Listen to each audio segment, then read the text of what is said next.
Cordial saludo, ingeniero. Mi nombre es Héctor Molina Batista, sustentación del laboratorio número 4, fuentes de corriente. Empezando por la corriente de referencia, que es el código de los estudiantes, pero en este caso es un solo estudiante, sería 369 microamperios. Esta corriente de referencia sería igual a la I.O. Y tendríamos entonces como la segunda corriente I.O. que estaría por 1.5 por I.O., que en este caso la llamaremos I1. Realizando la operación tendríamos 1.5 por 369 microamperios y nos da como resultado 553.5 microamperios. La segunda I.O. que sería 2.3 por I.O. y en este caso la llamaremos I2. Entonces esta sería igual a 2.3 por 369 y nos daría 848.7 microamperios. Este es el esquemático que nos ofrece la guía de laboratorio para desarrollar, donde podemos ver que debemos realizar una fuente llamada I.O., otra fuente llamada 1.5 I.O. y otra 2.3 I.O. que polarizarían circuitos cada una diferente. En el diseño que se realiza en ORCAD tendremos el esquemático de la siguiente manera: una corriente de referencia, y esta corriente de referencia haremos una fuente de corriente espejo para obtener I.O. Haremos una fuente de corriente espejo en paralelo con una fuente de corriente Whitlar para obtener I2, que sería 1.5 I.O. y haríamos dos fuentes de corriente espejo en paralelo con una fuente de corriente Whitlar para poder obtener el valor de 2.3 I.O. Planteando las ecuaciones de la corriente de referencia, para poder hallar la resistencia de referencia, tenemos que corriente de referencia por la resistencia de referencia más el voltaje base emisor menos VE es igual a 0. Despejando la resistencia de referencia y tomando una fuente de menos 15 voltios como VE, tendremos la siguiente expresión y la resistencia resultante sería 38.753.39 ohmios. Para la fuente de corriente Whitlar de la corriente I1 tendríamos que es I.O. medios, y utilizando la ecuación de Eversmoll despejaríamos, diríamos que I.O. sería igual a la corriente que pasa por el transistor 4, y esta pues sería la mitad de I.O. o 0.5 I.O., que lo hemos reflejado en esta ecuación. Luego despejaríamos la resistencia y I.O. pasaría a este lado y multiplicaríamos por 2 a ambos lados de la fracción para que nos quede de esta manera. La R la llamaríamos R1 y esta R1 nos daría, sustituyendo todos los valores, el voltaje térmico es igual a 25 milivoltios y N igual a 1.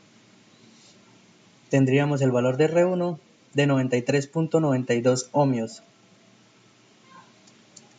Para hallar la corriente que pasa por el transistor 7, que sería 0.3 I.O., entonces tendríamos que sería la corriente I2 sería la suma de IQ5, IQ6 e IQ7, que son los tres transistores que se encuentran en paralelo. Como I2 menos 2 veces la I.O., con esto tendríamos la corriente IQ7. Entonces, I2, que sería 2.3 I.O. menos 2 veces I.O., realizando esta operación nos daría que IQ7 es 110.7 microamperios. Utilizando la ecuación de Eversmoll, reemplazamos el valor de IQ7 y despejamos R. De modo que la expresión nos queda de la siguiente manera. La R la cambiaríamos por un valor de R2 para distinguirla de las otras resistencias, y R2 entonces, sustituyendo valores, quedaría de esta manera y R2 nos daría un valor de 271.9 ohmios. Para realizar el montaje necesitaríamos un circuito, y para garantizar que este circuito no consuma, al tener resistencia, no se consuma el valor de la fuente de tensión de polarización, entonces le colocamos un valor de 7.5 voltios con su respectiva corriente. Para IO sería esta y hallaríamos una resistencia de este valor. Para la corriente I1 tendríamos los mismos 7.5 voltios con la corriente y nos daría una resistencia de 13.550 ohmios.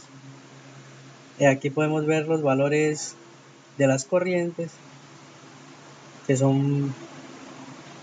al agregarlos a la tabla nos podemos dar cuenta de que son valores muy similares de resistencias.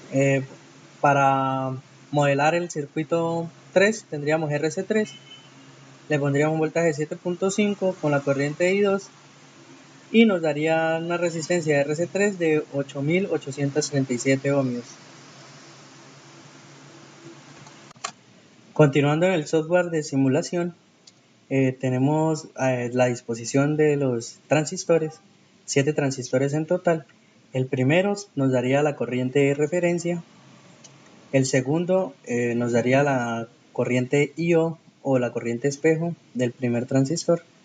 El 3 y el 4 sería una fuente de corriente Willard que estaría en paralelo con una fuente de corriente espejo y la suma de estas dos se vería reflejada por esta resistencia.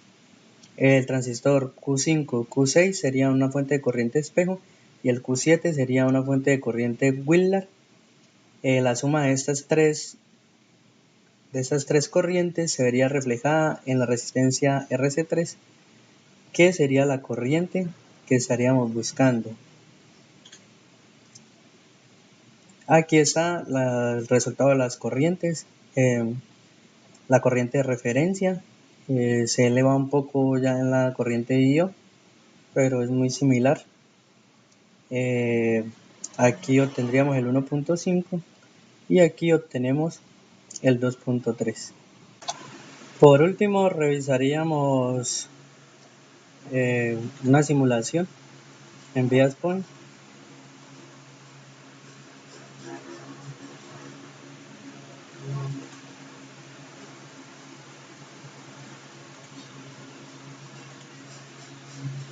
Iríamos al archivo de salida